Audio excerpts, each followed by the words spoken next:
주님께서 오늘 이 자리에 함께한 저와 여러분에게 말씀해 주시기를 원합니다. 그 말씀을 통하여서 저와 여러분이 위로와 또 도전과 또 힘과 용기를 얻기를 소망합니다. 오늘 설교 제목을 보시면 눈길, 갈길, 그리고 살길입니다. 하나님의 눈길이 우리의 갈 길이 되기를 바랍니다. 아멘. 하나님의 눈길이 저와 여러분의 살 길이 되기를 소망합니다. 아멘. 창세기 12장에서 25장은 아브라함의 이야기입니다. 여기서 사람들의 눈길은 아브라함과 사라와 이삭을 향합니다. 그런데 창세기 16장과 21장에서는 하갈과 이스마엘이 우리의 눈길을 사로잡습니다. 창세기는 아브라함과 이삭과 야곱을 통하여 이어지는 구원의 역사를 기록하고 있습니다. 주류의 이야기입니다. 그런데 놀랍게도 선택의 계보에 속하지 않은 하갈과 이스마엘의 이야기도 전하고 있습니다. 비주류의 역사입니다. 오늘 읽은 본문의 이야기가 바로 그렇습니다. 여기서 사라와 하갈이 눈에 띕니다. 여성들의 이야기입니다. 그 가운데 주인공은 단연코 하갈입니다. 남성인 아브라함, 이삭, 이스마엘은 그저 조연에 지나지 않습니다. 이제 우리의 눈길을 하갈과 이스마엘에게 돌려보고자 합니다. 특히 하갈을 바라보시는 하나님의 눈길을 함께 따라가 보고자 합니다. 그래서 하나님의 눈길이 저와 여러분의 살 길이 되기를 바랍니다. 하나님의 눈길이 우리의 갈 길이 되기를 소망합니다. 하갈과 이스마엘의 이야기는 사라와 이삭의 이야기와 맞물려 있습니다. 그리고 이들 사이에 아브라함이 놓여 있습니다. 하갈과 사라의 갈등은 곧 이삭과 이스마엘의 갈등입니다. 이스마엘과 이삭은 그 존재 자체가 하갈과 사라가 함께 할 수 없는 이유이기도 합니다. 오늘 우리가 함께 읽은 본문의 이야기는 이삭이 자라는 것으로 시작합니다. 그리고 이스마엘이 장성해서 새 가정을 이루는 이야기로 끝을 맺고 있습니다. 한 집안에 아버지는 같습니다. 하지만 어머니가 다른 이삭과 이스마엘이 함께 있습니다. 이것은 어떤 긴장과 갈등을 예고합니다. 먼저 오늘 본문 8절을 한번 보시기 바랍니다. 8절은 아이가 자라매 젖을 뗐다라고 시작합니다. 여기서 말하는 아이는 사라가 90세에 얻은 독자 이삭을 가리킵니다. 요즘 젖을 몇 살쯤에 떼나요? 개인차가 있겠지만 아마 당시를 기준으로 하면 젖을 뗐다는 것은 이 이삭이 아마 2~3살쯤 되었다는 뜻일 것입니다. 아브라함과 사라는 아들 이삭이 젖을 뗀 것을 기념하여 잔치를 벌입니다. 아브라함 당시의 유아 사망률이 상당히 높았을 것입니다. 그래서 이 잔치는 초기의 성장 과정에서의 한 고비를 무사히 넘겼음을 뜻합니다. 요즘은 돌잔치를 많이 하는지 모르겠는데 우리나라에서 돌잔치를 하는 것도 이와 비슷합니다. 그래서 여러분 8절을 잘 보시면 이 이삭이 젖을 뗐다라는 말을 2차례나 반복해서 강조하고 있는 것이 눈에 띕니다. 이것은 이삭이 생명을 위협하는 고비를 잘 넘기고 이제 어느 정도 안전했음을 말해줍니다. 그래서 젖을 뗀 그날에 열린 잔치를 무슨 잔치라고 말합니까? 그냥 보통 잔치가 아니라 큰 잔치였다라고 말합니다. 특히 8절에서 아브라함이 큰 잔치를 베풀었다라는 이 표현은 지금 아브라함의 눈길이 어디에 있는지를 보여줍니다. 아브라함의 눈길이 하갈이 낳은 이스마엘에게서 이제 사라가 낳은 이삭에게로 향합니다. 아브라함의 눈길이 이삭에게로 향하자 사라는 이제 어느 정도 안심하게 됩니다. 사라는 이삭이 젖을 떼고 어느 정도 안전해지자 이스마엘의 행동이 눈에 들어오기 시작합니다. 9절을 한번 보시기 바랍니다. 9절을 보시면 사라가 본즉이라고 말합니다. 여러분, 사라가 무엇을 보았을까요? 사라는 이스마엘이 자신의 아들 이삭을 놀리는 것을 봅니다. 여러분은 이 장면이 어떻게 그려지십니까? 앞서 말씀드린 대로 이삭은 막 젖을 뗀 2~3살 된 아주 어린 아이입니다. 반면에 이스마엘은 나이를 계산해 보면 대략 17살쯤 된 소년입니다. 17살 소년이 2~3살짜리 어린 동생을 놀렸다고 합니다. 자, 이것은 무엇을 말하는 것일까요? 그런데 여기서 이스마엘이 이삭을 놀렸다라는 말은 사라의 눈에 그렇게 비친 것입니다. 사라의 눈길을 보여줍니다. 그래서 앞서 언급한 것처럼 사라가 본즉, 사라가 보았다라고 말합니다. 여러분, 어떤 사건을 평가할 때에 중요한 것이 있습니다. 그것은 관점입니다. 누구의 시선으로 어떤 눈길로 바라보느냐가 그것에 따라 의미가 결정되기 때문입니다. 이스마엘이 이삭을 놀리는 이 모습을 아브라함은 어떻게 바라보고 있었을까요?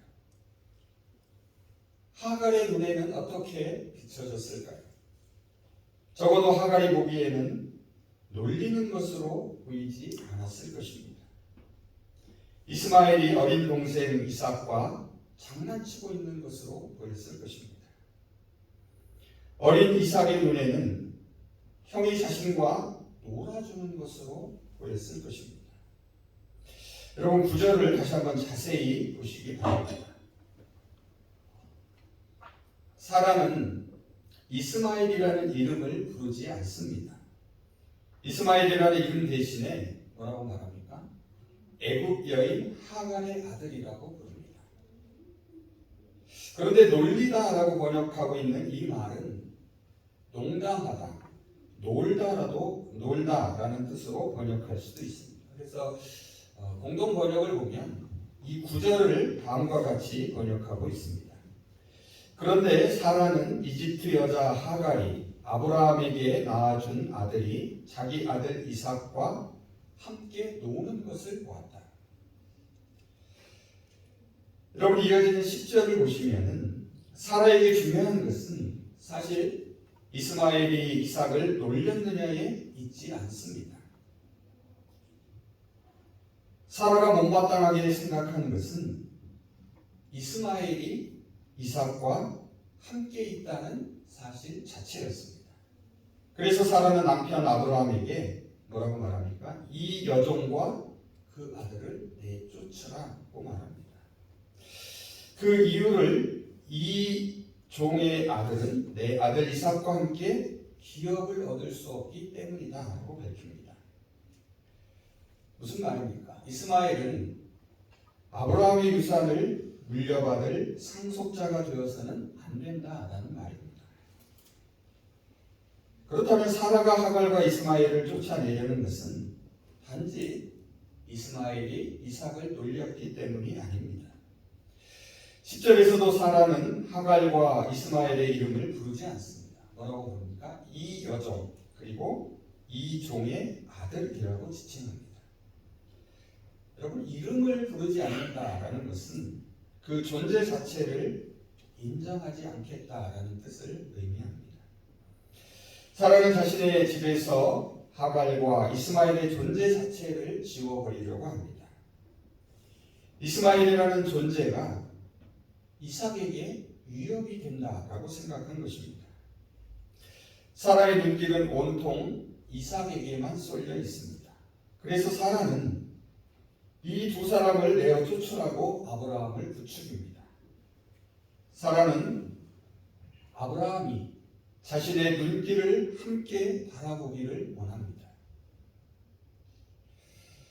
이삭의 잔칫날이 하갈과 이스마엘에게는 졸지에 쫓겨나는 날이 되어버렸습니다. 아브라함에게는 기쁨이 근심으로 변하게 됩니다. 11절을 한번 보시기 바랍니다. 11절을 보시면 아브라함이 그 일로 매우 근심했다라고 말합니다. 이스마엘도 자신의 아들이었기 때문입니다. 그런데 여러분 이 11절을 히브리어 원문에서 그대로 직역하면 이렇게 번역할 수 있습니다. 이 말이 아브라함의 눈에 보기에 그의 아들 때문에 큰 근심이 되었다. 사라의 눈에 보기에는 전혀 근심거리가 아니었습니다. 하지만 아브라함의 눈에는 그렇지 않았습니다. 왜냐하면 아브라함의 입장에서는 이스마엘도 기업을 나누어 주어야 할 자신의 아들이었기 때문입니다. 그렇다고 아내 사라의 말을 무시할 수도 없습니다. 아브라함의 눈길은 지금 이삭과 이스마엘 모두를 향하고 있습니다. 그래서 아브라함은 어쩔 수도 이럴 수도 저럴 수도 없는 갈림길에 서 있습니다. 여러분이 아브라함의 입장이라면 어떻게 하시겠습니까? 누구의 눈으로 바라보는가가 중요합니다. 눈길이 갈 길을 결정하기 때문입니다. 눈길이 살 길을 결정합니다. 저와 여러분도 때로는 인생의 길에서 어쩔 수 없는 갈림길에 서게 됩니다. 갈등에 빠지고 궁지에 몰릴 때가 있습니다. 아브라함은 지금 난관에 부딪혔습니다. 돌파구를 찾기가 쉽지 않습니다. 도움이 필요합니다. 바로 그때 하나님께서 아브라함에게 도움의 손길을 펼치십니다. 하나님이 나타나 갈 길을 보여주십니다. 12절을 보시면 하나님은 아브라함에게 하나님의 눈길을 보여주십니다. 하나님의 관점으로 바라보게 하십니다. 하나님의 계획을 그에게 알리십니다. 그리고 하나님의 눈길을 함께 바라보게 하십니다. 그런데 여러분 이 하나님의 눈길은 아브라함의 눈길에서부터 출발하는 것을 알 수 있습니다. 12절을 보시면 하나님은 근심하며 고민하는 아브라함에게 말씀하십니다. 자, 이 12절을 시작하면 내 아이나 내 여종 때문에 내 눈에 보기에 근심하지 말라입니다. 11절에서 이스마엘의 문제는 아브라함의 눈길로 보면 큰 근심거리였습니다. 하나님도 그 사실을 잘 아시고 함께 고민하십니다. 다만 이제 그의 눈길을 돌려 하나님의 눈길을 바라보라 라고 말씀하십니다. 그리고 사라의 말을 그대로 다 들어주라고 말합니다.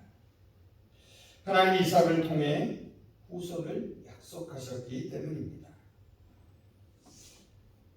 하지만 여러분 이 말은 곧 하갈과 이스마엘을 당장 쫓아내라는 뜻이 됩니다. 사실 아브라함이 큰 근심에 빠진 것은 바로 이 때문이었습니다. 그런데 하나님은 이스마엘을 쫓아내라고 하십니다. 그래서 아직 문제가 다 해결된 것이 아닙니다. 하갈과 이스마엘의 문제가 여전히 남아 있습니다. 그런데 여러분 이어지는 13절을 보시면 여기서 하나님은 이 문제도 해결하십니다. 13절은 무슨 말로 시작합니까? 그러나 라는 이 세 단어로 시작합니다. 그러나라는 말은 하나님이 아브라함의 눈길을 함께 바라보고 계시다는 것을 보여줍니다. 이스마엘도 내 자식이니 내가 그도 한 민족을 이루게 하겠다 주겠다라고 약속하십니다. 아브라함이 고민하던 이스마엘의 문제도 하나님께서 책임지시겠다라는 것입니다. 하나님이 아브라함에게 사라의 말을 들으라고 하시는 것은 언뜻 이해하기 힘든 무리한 요구처럼 보였습니다. 하지만 하나님은 하갈과 이스마엘을 향한 더 큰 계획을 가지고 계셨습니다. 하나님은 오늘 이 시간에도 고민과 갈등 가운데 있는 우리에게도 말씀하십니다. 이제 그만 고민하고 이제 그만 아파하며 그 문제를 나에게 맡기라고 말씀하십니다. 그리고 하나님의 눈길을 함께 바라보자 라고 초대하십니다. 하나님의 눈길이 그래서 우리의 살 길이 됩니다. 하나님의 눈길이 그래서 우리의 갈 길이 됩니다. 이어지는 14절을 보십시오. 아브라함은 이른 아침에 일찍 일어납니다. 이것은 그가 밤새 하갈과 이스마엘 문제로 고민했음을 보여줍니다. 아브라함은 하갈과 이스마엘에게 먹을 것과 마실 물을 조금 주고서 그들을 내보냅니다. 하갈과 이스마엘의 입장에서는 영문도 모른 채 쫓겨나게 됩니다.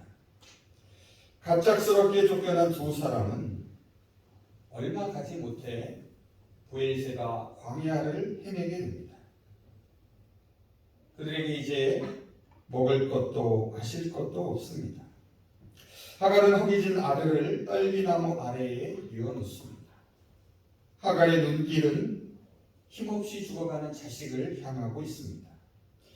이때 하갈의 모습을 16절은 이렇게 묘사하고 있습니다. 제가 공동 번역으로 한번 읽어보겠습니다. 자식이 죽는 것을 어찌 눈뜨고 보랴 하고 탄식하며 화살이 날아가는 거리만큼 떨어져서 주저앉아 이스마엘을 바라보았다. 하갈은 이스마엘이 소리내어 우는데도 주저앉아 그저 바라만 보았다.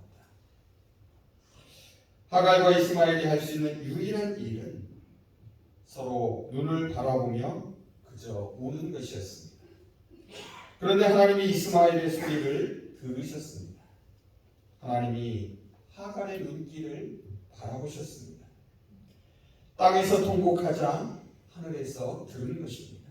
그래서 17절을 보시면 하늘에서부터 하갈에게 음성이 들립니다. 하갈아, 무슨 일이냐? 두려워하지 말라. 하나님이 저기 있는 아이의 소리를 들으셨다. 여러분, 이 구절에서 우리의 눈길을 사로잡는 말이 하나 있습니다. 그것은 저기 있는 이라는 말입니다. 하갈은 저기 있는 아들, 저만큼 떨어진 그 아들을 혼자서만 바라보고 있는 줄 알았습니다. 혼자서 그 소리를 가슴 아프게 듣고 있는 줄 알았습니다. 하지만 저기 있는이라는 이 표현은 하갈의 눈길이 닿는 그곳에 하나님의 눈길이 함께 닿아 있음을 보여줍니다. 이미 하나님이 하갈과 함께하고 계셨습니다. 하갈과 이스마엘은 아브라함과 사라에게 쫓겨난 것이 아닙니다. 그들은 이제 사라나 아브라함의 종이 아니라 자유인으로 하나님과 함께 새로운 출발을 한 것입니다. 여러분, 땅에서 울면 하늘에서 들으십니다. 이 땅의 부르짖음은 저 하늘을 흔들어 놓습니다. 그래서 기도는 하늘을 여는 힘이 됩니다. 하갈의 눈길을 하나님께서 보고 계셨습니다. 이제 하나님의 눈길이 하갈과 이스마엘의 갈 길이 되었습니다. 그들의 살 길이 됩니다. 하갈과 이스마엘의 소리를 들으신 하나님은 하갈에게 이렇게 말씀하십니다. 18절을 한번 보시기 바랍니다. 일어나 아이를 일으켜 너의 손으로 붙들라. 그가 큰 민족을 이루게 하리라 하시니라. 하갈에게 절망의 자리에서 일어나도록 힘을 주십니다. 하나님은 하갈 스스로 일어나 걸어가게 하십니다. 그녀의 손으로 직접 이스마엘을 붙들어 일으켜 세우게 하십니다. 그리고 하갈의 눈을 밝혀주십니다. 눈을 밝혀주셨다라는 말은 문자적으로는 하나님께서 눈을 열어주셨다라는 뜻입니다. 여기서 눈이 밝아졌다라는 것은 시력이 좋아졌다라는 말이 아닙니다. 눈이 열린 것입니다. 눈이 열렸다라는 것은 지금 여기에 함께 계신 하나님을 바라볼 수 있게 된 것을 말합니다. 눈길이 열린 것입니다. 눈길이 열렸다라는 것은 절망 가운데서도 소망을 바라보는 것을 말합니다. 눈길이 열렸다는 것은 땅에 살지만 하늘을 바라보는 것을 말합니다. 눈길이 열렸다는 것은 그래서 하나님의 눈길로 세상을 바라보는 것을 의미합니다. 내 눈에 비치는 대로 내 생각대로 판단하고 행동하는 것이 아닙니다. 하나님의 약속을 믿고 하나님이 주시는 믿음의 눈으로 하나님의 눈길로 현실을 직시하는 것입니다. 19절을 보시면 하갈이 눈이 열려서 맨 처음 보게 된 것이 있습니다. 무엇입니까? 그것은 바로 샘물이었습니다. 그런데 전후 맥락을 보시면 그곳에 없었던 샘물이 갑자기 생겨난 것이 아닙니다. 이미 거기에 있었던 샘물을 발견한 것입니다. 하갈의 눈길은 자신보다 아들 이스마엘을 향해 있습니다. 그래서 가장 먼저 그에게 물을 먹입니다. 하나님은 이 두 사람의 삶을 끝까지 책임지십니다. 하나님의 눈길이 그들과 함께 하십니다. 이스마엘이 장성하여 결혼하고 가정을 이루며 정착할 때까지 함께 하십니다. 아브라함의 집을 떠날 때 하갈과 이스마엘은 두려움에 절망하며 광야를 방황할 수밖에 없었습니다. 하갈의 눈길에는 오직 죽음의 그림자만이 보였습니다. 하지만 하나님의 눈길은 이미 그들의 미래를 바라보고 계셨습니다. 이제 하나님의 눈길이 그들의 살 길이 되었습니다. 말씀을 정리해 보겠습니다. 하나님은 하갈과 이스마엘의 울음을 들으셨습니다. 하나님은 오늘 우리의 울음도 들으십니다. 우리의 소리를 들으시는 하나님의 눈길은 언제나 우리를 향하고 계십니다. 하나님은 우리에게 우리의 두 발로 일어서게 하십니다. 우리의 두 손으로 다른 사람을 일으켜 세우라고 말씀하십니다. 우리에게 일어나라고 명령하시는 하나님은 우리의 눈길을 열어주십니다. 그래서 어두운 현실을 넘어 밝은 미래를 바라보게 합니다. 땅에 살지만 하늘을 바라보게 하십니다. 하나님의 눈길로 세상을 바라보게 하십니다. 그래서 하나님의 눈길이 우리의 갈 길이 됩니다.